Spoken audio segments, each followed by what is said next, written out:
Bonjour et bienvenue sur Influence chrétienne. Cette semaine, nous allons continuer en fait dans la même lancée que la semaine dernière. Je vais vous faire en fait mon témoignage, je vais vous donner mon témoignage. Alors la semaine dernière, on a parlé du danger de sortir avec un incroyant. Cette semaine, je vais vous donner, on va dire, un petit peu plus de détails par rapport à mon expérience et comment je suis passée de la désobéissance à la révélation en fait. Parce qu'on abordera deux points, donc le danger donc, de sortir avec un incroyant, c'est vrai, mais d'un sens plus large, ne pas avoir de relation en fait en dehors du mariage.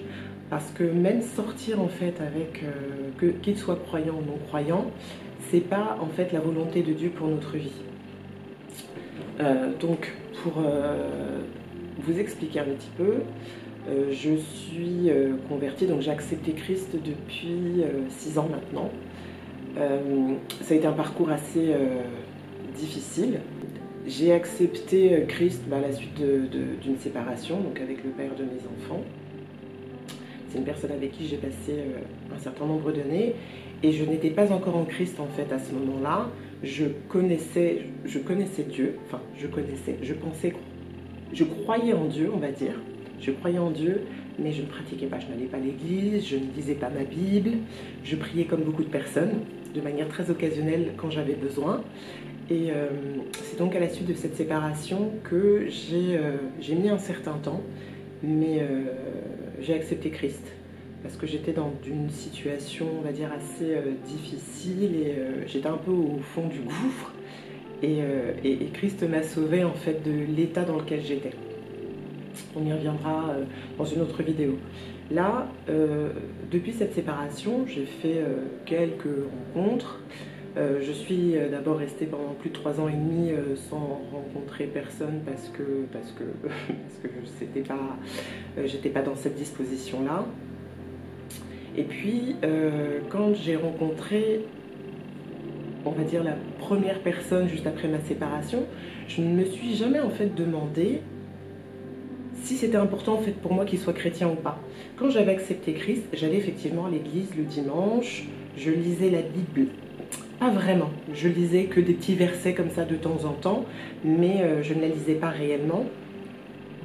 Et ça ne me dérangeait pas.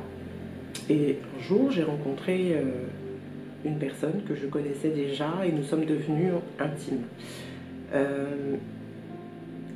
Il n'était pas tout à fait croyant. Alors pourquoi pas tout à fait croyant? Il avait été marié à une femme qui était chrétienne, il allait à l'église, mais on va dire plus pour faire plaisir que par conviction avec ses enfants. Et moi j'ai vu là en fait une occasion, une porte en fait pour me dire ok, là Dieu commence à me parler sur ce sujet-là. D'accord, sur le fait d'être avec quelqu'un qui est croyant, alors que durant toutes ces années, c'était quelque chose qui était un petit peu compliqué en fait pour moi.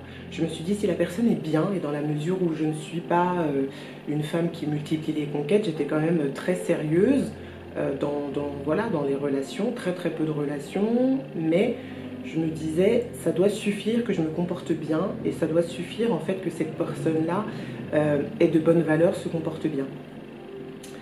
Plusieurs personnes m'avaient déjà un petit peu parlé de ça, et dont une sœur que j'ai connue en fait au tout début de ma marche chrétienne, mais je n'avais pas encore la révélation. Je trouvais que c'était difficile quand vous avez vécu une vie avec quelqu'un, alors que vous n'étiez pas en Christ, que vous avez eu des enfants, donc forcément des rapports intimes.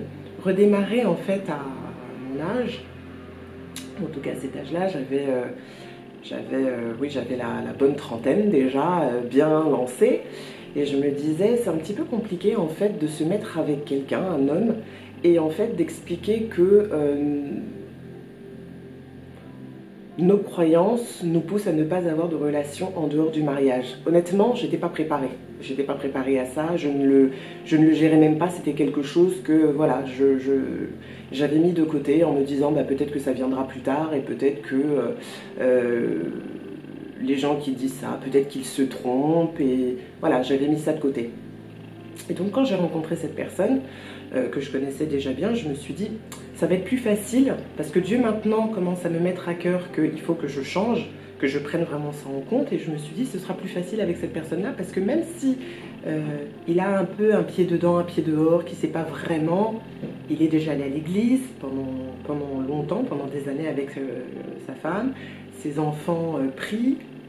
Je me suis dit, ça va être facile. C'est un vrai chrétien, on va dire, en devenir.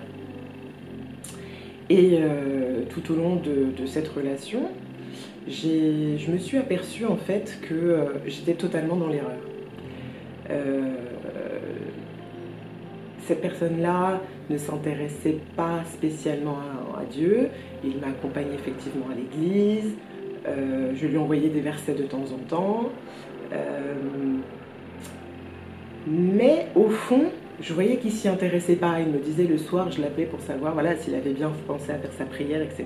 Donc je lui avais même proposé qu'on puisse prier ensemble par téléphone, qu'on puisse se voir pour de temps en temps, voilà, que je lui... Disons que je lui enseigne un peu, ou en tout cas que je l'amène en fait à comprendre qui est Christ et l'amener à donner totalement sa vie à Christ. Et je voyais que c'était compliqué, donc j'ai décidé de me séparer, mais quand même en gardant un petit espoir, en me disant bon, moi aussi là, ça faisait un petit peu pied dedans, pied dehors. Je me suis dit bon, il faut que j'arrive à trouver un compromis entre ce que Dieu me demande et ce que je suis capable de faire. Donc je me suis dit, je vais me séparer de cette personne, mais je vais continuer d'essayer de la transformer, de l'emmener vers Christ. Et peut-être que, voilà, s'il est touché, enfin quand il sera touché, parce que pour moi je n'envisageais même pas qu'il puisse en être autrement, quand il va être touché, on pourra se mettre ensemble de manière, on va dire de manière vraiment, enfin, conforme à la parole de Dieu. Et c'est pas comme ça que les choses se sont passées. C'est vrai qu'on était proches, on se connaissait déjà bien avant, on était très amis, donc les choses se sont accélérées. Il a voulu qu'on vive ensemble, même qu'on se marie, mais, donc c'était même pas ça le problème, mais néanmoins, cette intimité, cette croyance, cette foi, il ne l'avait pas. Et quand je me suis séparée, j'ai vu que là, il ne priait même plus, qu'il était vraiment très très loin de Dieu, et ça me dérangeait. Ça me dérangeait déjà parce que moi, ma conviction que je devais vraiment me mettre en ordre par rapport à la parole de Dieu, parce que là, je lisais vraiment la Bible, je me disais, il faut vraiment que... je ne peux pas rester en fait avec quelqu'un qui n'est pas croyant, mais je vais réussir à le transformer. Peut-être qu'il faut que je fasse les choses un petit peu de manière différente. Et en fait, j'ai pas réussi. Et en fait, c'était même pas mon rôle de le faire. Dieu m'avait montré qu'il fallait que je l'emmène à l'église, mais en fait, je pensais que c'était pour moi, pour qu'on puisse être ensemble, mais non. En fait, c'était juste parce que Dieu voulait le toucher, mais il ne s'est pas laissé toucher, il était vraiment fermé. C'est-à-dire que il me disait qu'il avait vraiment envie, mais il y a quelque chose chez lui qui bloquait vraiment. C'était... j'ai compris que c'était pas à moi de faire ce travail. Et pendant ce temps-là, comme je voulais pas rompre le lien, je continuais, on n'était pas officiellement ensemble, mais on continuait de se voir. Et même si je lui avais expliqué que je ne voulais plus avoir de relations sexuelles en dehors du cadre du mariage, que c'était très important pour moi, que maintenant je devais me conformer à la parole de Dieu, que je lui expliquais à quel point c'était important, honnêtement c'était difficile. Parce que malheureusement, quand on est un croyant, déjà je pense que quand c'est quelque chose qu'on a déjà quand on a déjà exploré en fait une intimité avec quelqu'un, je pense que c'est très difficile en fait de faire marche arrière. Et quand on coupe, il faut vraiment couper. C'est-à-dire qu'il ne faut pas le laisser planer, se permettre de se voir, on va dire, dans l'intimité, tout seul, etc. Parce qu'en fait, il y a très souvent des dérapages. Vous pouvez en fait avoir la meilleure, la plus grande volonté en fait du monde. Votre chair parle. Votre chair parle. C'est, vous êtes là, vous vous voyez, il y a le contact des peaux, même si il n'y a pas de geste réellement. Il y a du désir qui naît et puis un rapprochement physique, et même si je sais pas, vous ne vous embrassez pas spécialement, même si vous... C'est là en fait que j'ai réellement compris que la chair parle. Elle parle, elle vous murmure à l'oreille que si vous vous laissez faire, c'est pas grave. Vous aimez cette personne vous aime. C'est comme ça en fait que la chair peut agir, en se disant mais c'est pas grave, vous l'avez déjà fait avant, c'est pas comme si vous alliez en mourir, ou si vous alliez non, elle vous murmure des petites choses. Et j'ai parfois chuté, mais plus le temps passait et plus ça devenait difficile. Ça veut dire qu'une fois en fait que j'étais tombée justement dans ce rapprochement physique, juste après je me sentais tellement mal. Et en fait plus le temps passait et plus je me sentais mal. Et j'ai compris à un moment donné, Dieu m'a vraiment parlé en me disant qu'il fallait que j'arrête. Et j'ai compris en fait que ma volonté, avec ma force et ma volonté, je ne pouvais pas y arriver. C'était impossible.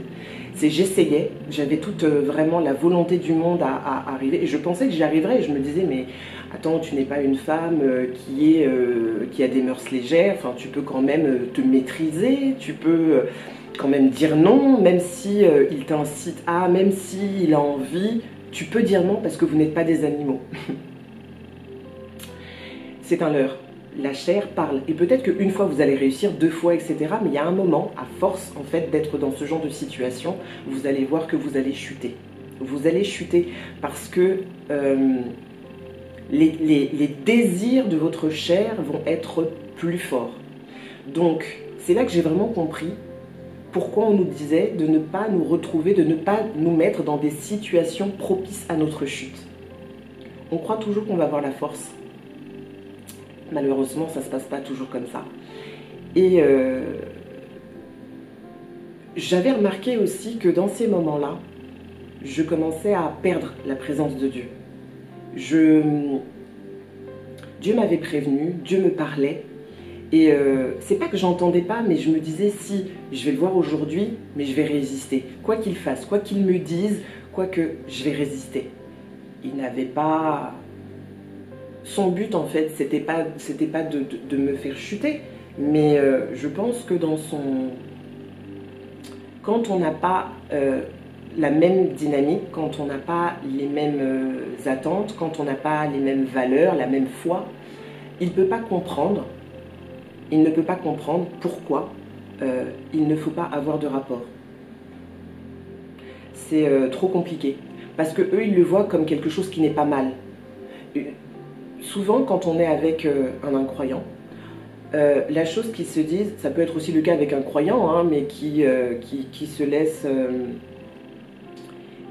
laisse guider en fait par la chair, comme moi aussi en fait je l'ai été, mais j'avais quand même la conscience qu'il fallait que j'arrête. Et eux, c'est différent parce que pour eux, à partir du moment où ils ont des sentiments, le fait d'avoir des relations sexuelles avec quelqu'un, c'est pas quelque chose de mauvais. C'est juste la manifestation de l'amour, de l'attachement qu'on peut éprouver en fait pour quelqu'un. Et moi j'ai compris à ce moment-là, quand je voyais que la présence de Dieu partait, je me sentais tellement mal, mais pas tellement mal en fait parce que j'étais mal. Alors bien sûr j'étais mal parce que je ressentais de la culpabilité, mais la chose qui me rendait encore plus mal, c'était en fait que je ne sentais plus la présence de Dieu, que je n'entendais, il ne me parlait plus. Et ça, c'est quelque chose que je vivais tellement mal, tellement mal. J'ai tellement eu de difficultés en fait à bâtir une vraie vie de prière, une intimité avec Dieu. Et là, après tous mes efforts, en un claquement de doigts, ça partait. Et la faire revenir, c'était compliqué. Et j'ai compris en fait qu'il fallait que je coupe tout. Et j'ai vraiment tout coupé. Toute relation avec la personne. J'ai préféré en fait faire ça parce que je savais que j'avais pas moi la force on va dire de toujours résister, et je voulais vraiment encore plus grandir en Christ, encore plus me remplir de cette révélation de la parole de Dieu, etc. pour vraiment agir selon la volonté de Dieu. Et j'ai pensé en fait que ce serait difficile de tout couper, couper la relation, de ne plus se voir. Mais en fait, quand vous priez, quand vous faites quelque chose qui plaît à Dieu, qui est conforme à la volonté de Dieu, et que vous priez en disant à Dieu de manière sincère à quel point c'est difficile pour vous, il vous aide. Et c'est plus douloureux, c'est plus quelque chose de compliqué en fait pour vous. Dieu nous donne la grâce. C'est un don qu'il fait, qu'il nous donne, d'accord? Mais est-ce que la grâce est une excuse pour pécher? Non. La grâce, en fait, c'est quoi? C'est la faveur, une bonté, une bénédiction, en fait, accordée par Dieu et à une personne, mais qu'on ne mérite pas. C'est un cadeau, c'est un don. Dans Romains 5, verset 20, on dit que là où le péché abonde, la grâce surabonde. La Bible nous dit aussi, dans Romains 6, versets 12 à 16, donc, nous dit, donc je vous le lis dans la parole, dans la version du Semeur. Que le péché n'exerce donc pas sa domination sur votre corps mortel, pour vous soumettre à ses désirs. Ne mettez pas vos membres et organes à la disposition du péché comme des armes au service du mal. Mais puisque vous êtes morts et que vous êtes maintenant vivants, offrez-vous vous-même à Dieu et mettez les membres et les organes de votre corps à sa disposition comme des instruments pour faire ce qui est juste. Verset 14, car le péché ne sera plus votre maître, puisque vous n'êtes plus sous le régime de la loi, mais sous celui de la grâce. Mais quoi? Allons-nous encore pécher sous prétexte que nous ne sommes pas sous le régime de la loi, mais sous celui de la grâce? Loin de là. Ne savez-vous pas qu'en vous mettant au service de quelqu'un comme des esclaves pour lui obéir, vous êtes effectivement les esclaves du maître à qui vous obéissez, ou bien du péché qui entraîne la mort, ou bien de l'obéissance qui conduit à une vie juste.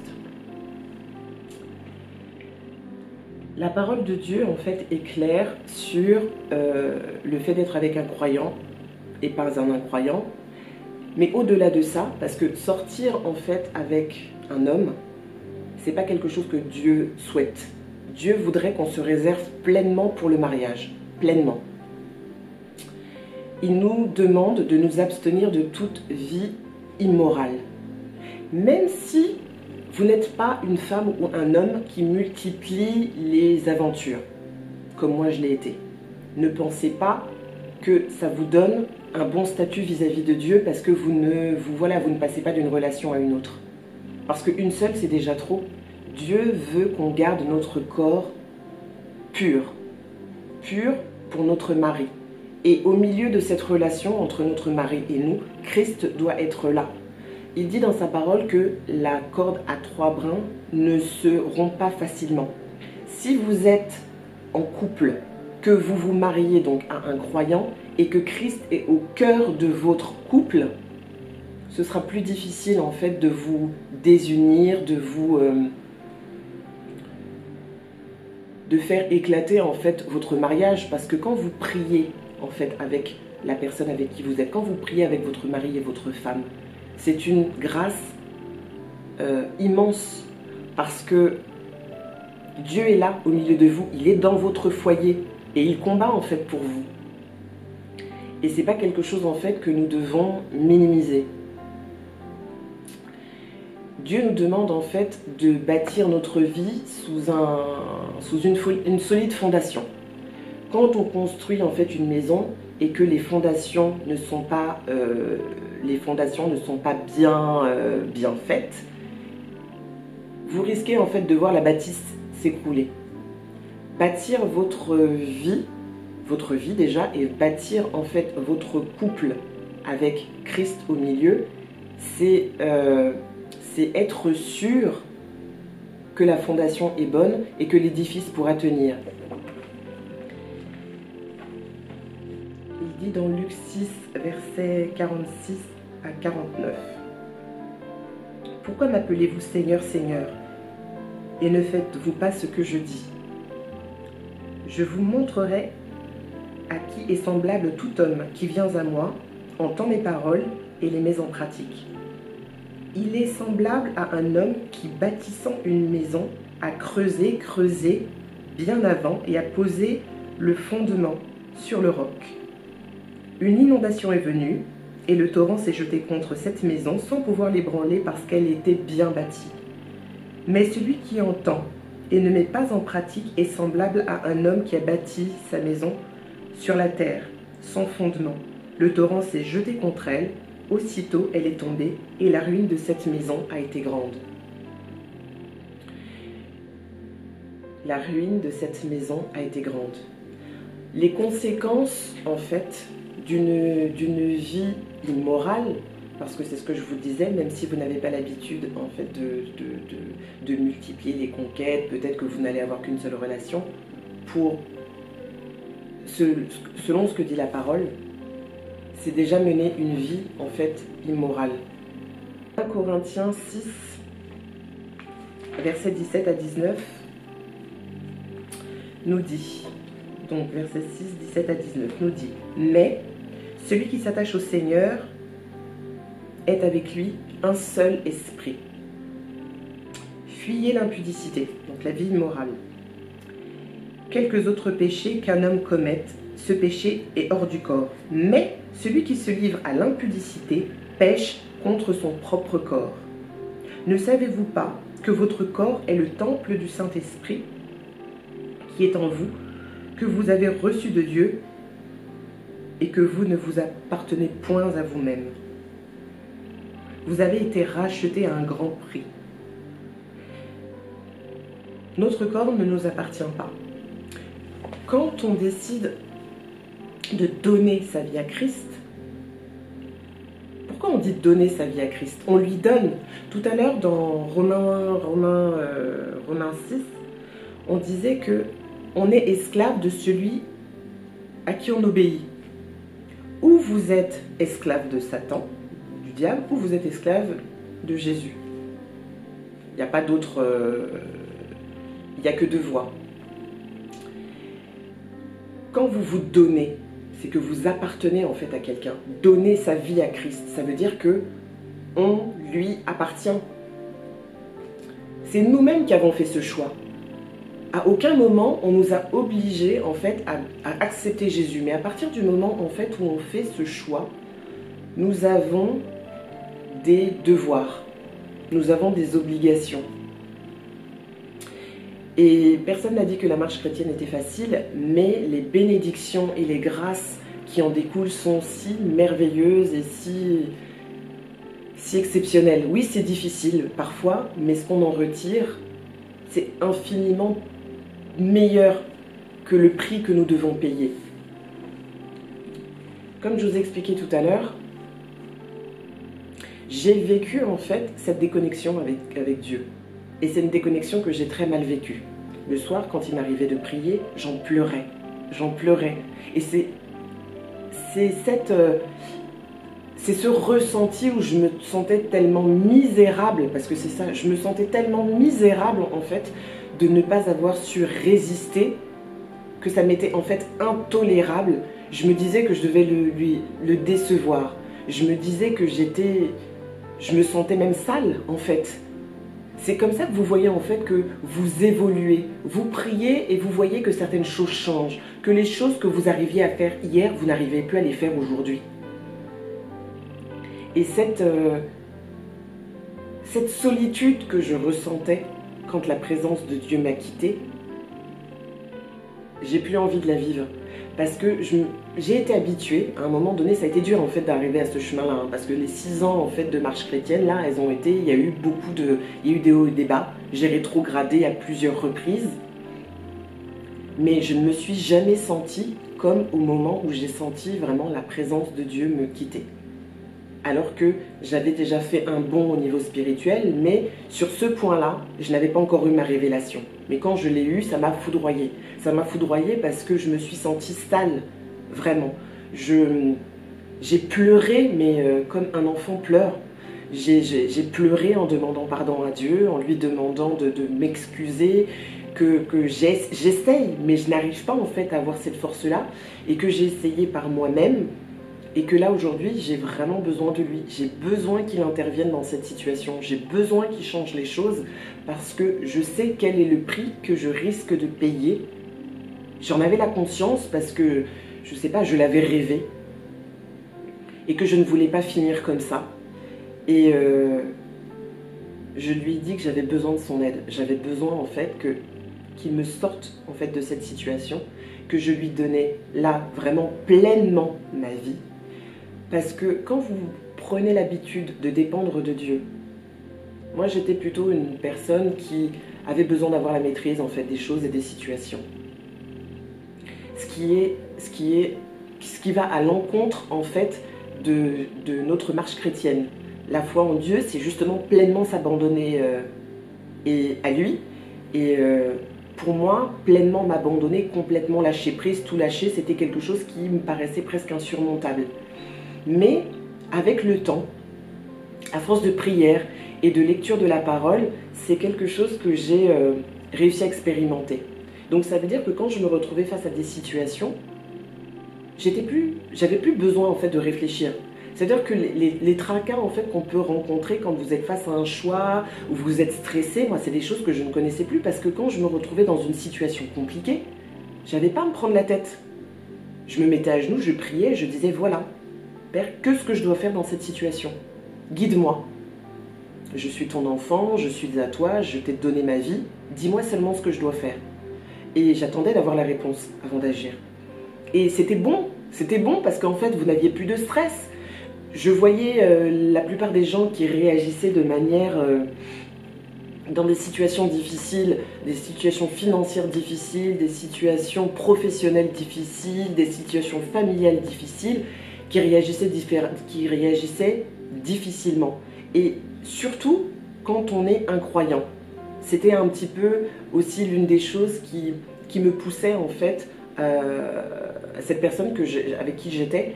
C'est l'une des raisons qui faisait que je voulais aussi le pousser vers Christ, parce que je n'arrêtais pas de lui expliquer. Tu te bats en fait tous les jours dans tout, ton travail, ta vie financière, ta vie professionnelle, etc. Tu as tellement de défis, mais en fait, tu as déjà tout essayé. Tu as tout essayé par toi-même, il n'y a rien qui a marché. Et moi, j'ai la solution. Tu as une seule chose à faire, une seule. C'est essayer d'aller vers Christ de manière sincère, et tous tes problèmes disparaîtront. Je ne dis pas qu'il n'y aura plus jamais de problème, mais qu'en fait, la façon de gérer ces problèmes seront vraiment très différentes, parce que ce sont des choses qui ne vous atteindront plus. Ce sont des choses que vous vivrez, mais vraiment de manière très très détachée. Moi, je sais que même dans des moments difficiles, dans des moments, des situations financières vraiment très très très difficiles, des situations professionnelles aussi très difficiles, mais j'avais la paix. Une paix que je n'avais jamais connue, alors que j'étais aussi dans ce genre de situation avant. Et là, pour moi, perdre en fait cette paix que je pouvais avoir, ça allait même au-delà. C'est-à-dire que vous êtes dans des situations difficiles, vous êtes dans des problèmes financiers, dans des problèmes professionnels, problèmes, on va dire, sentimentaux, problèmes, tout ce que vous voulez. Hein. Et malgré ça, vous êtes bien. Vous ne perdez pas votre sourire, vous vous levez le matin, vous avez la pêche, vous interrogez votre compte bancaire, vous voyez que vous êtes à découvert, mais honnêtement, c'est pas que vous n'avez pas conscience de la situation, mais en fait, vous savez que vous inquiéter, ça ne sert à rien, que vous remettez tout entre les mains de Dieu, et surtout que vous avez la confiance, l'assurance que Dieu fera. Et j'ai remarqué que les sujets, les prières que je faisais avant n'avaient pas forcément des exaucements très réguliers. Depuis que je marche vraiment dans l'obéissance, je vois que les prières sont exaucées de manière beaucoup plus fréquente. Et je vois que parfois, je n'ai même pas besoin de prier. Il y a des moments où je me pose juste une question et le Saint-Esprit me répond. Et c'est hallucinant en fait de vivre ce genre de relation en fait avec Dieu. Et perdre cette relation avec Dieu, pour moi, ça a été vraiment la chose la plus difficile que j'ai eu à vivre. Et cette révélation-là, en fait que, aujourd'hui, que Dieu m'en préserve, que je ne retomberai plus, en fait, dans ce genre de travers. vous comprenez certaines choses relatives à sa parole, et en fait, les choses sont faciles. Les choses sont juste faciles. Et c'est ça que j'essaie de vous communiquer aujourd'hui et j'essaie de vous faire comprendre que votre situation, je la comprends. Elle n'est pas facile, c'est vrai. Mais si vous méditez suffisamment la parole, donc avec des versets qui traitent de ces problèmes-là, de l'impudicité, du fait d'être peut-être avec un non-croyant, parce que la Bible regorge de passages sur ces thèmes-là, vous allez les méditer, vous allez souvent prier, et Dieu, à un moment donné, par son esprit, va vous révéler en fait la vérité, et ce sera plus un effort en fait pour vous. Hier, peut-être que vous allez voir ça, hier ce sera peut-être encore, c'était un effort hier, mais aujourd'hui, c'est quelque chose qui ne sera plus un effort, qui sera juste naturel. Et quand Dieu en fait vous prend en charge comme ça, mais vraiment comme un enfant, presque comme un bébé, comme un parent. Quand je dis presque comme un bébé, il ne fait pas tout pour vous, mais quand vous dépendez de lui et qu'il sait, il voit que vous voulez vraiment dépendre de lui, mais les soucis qu'il vous retire, c'est juste incroyable. Vous marchez avec une sérénité que vous n'avez jamais connue. La paix qui surpasse tout. Et je n'arrive pas à me dire, j'ai perdu une personne à laquelle j'étais vraiment très attachée. Non, je ne me dis pas ça. Parce que c'est même pas ça que je vois. Et je ne suis même pas sur ce plan-là. Je me dis, mais qu'est-ce que j'ai gagné en retour? Que les exaucements que je n'arrivais pas à voir hier, j'arrive à les voir aujourd'hui. Que cette intimité, que Dieu arrive à me parler, mais même quand je ne suis pas en prière, voilà, c'est tout ce que je peux vous transmettre, en fait, moi déjà de mon expérience. La parole dit dans 1 Corinthiens 6, versets 9 à 11, il vous dit « Ne savez-vous pas que les injustes n'hériteront point le royaume de Dieu ? Ne vous y trompez pas, ni les impudiques, ni les idolâtres, ni les adultères, ni les efféminés, ni les infâmes, ni les voleurs, ni les cupides, ni les ivrognes, ni les outrageux, ni les ravisseurs n'hériteront le royaume de Dieu. » Et dans Hébreux 13, verset 4, il vous dit « Dieu jugera les impudiques et les adultères. » Est-ce que c'est comme ça que vous avez envie de finir? Est-ce que vous avez envie de passer à côté de votre bénédiction, de vos bénédictions? Est-ce que vous avez envie de passer à côté des grâces que Dieu a pour vous? Est-ce que vous avez envie de passer à côté de la destinée, en fait, que Dieu a pour vous? Est-ce que vous avez envie de passer à côté de la paix qu'il a envie de vous donner, de cet amour plein, entier, profond, cette plénitude qu'il vous donne? Est-ce que vous avez envie de passer à côté de ça parce que vous avez du mal à obéir à sa parole concernant en fait la vie immorale qu'il nous demande de rejeter? Est-ce que à cause de ça, vous avez envie de passer à côté de toutes ces merveilleuses choses? Non. Je vous assure que si vous étiez capable de ressentir cette paix, cet amour, cette intimité qu'il vous donne, vous ne voudriez pas. Donc je veux prier en fait pour qu'il puisse vous toucher, maintenant. Père Tout-Puissant, toi qui nous as aimés le premier, toi qui as donné ton Fils unique pour nous, nous voulons te rendre grâce. Te rendre grâce parce que nous ne sommes pas toujours conscients de tous les bienfaits que tu veux nous donner, de toutes les bontés que tu veux manifester dans notre vie. Apprends-nous, Père, à t'obéir.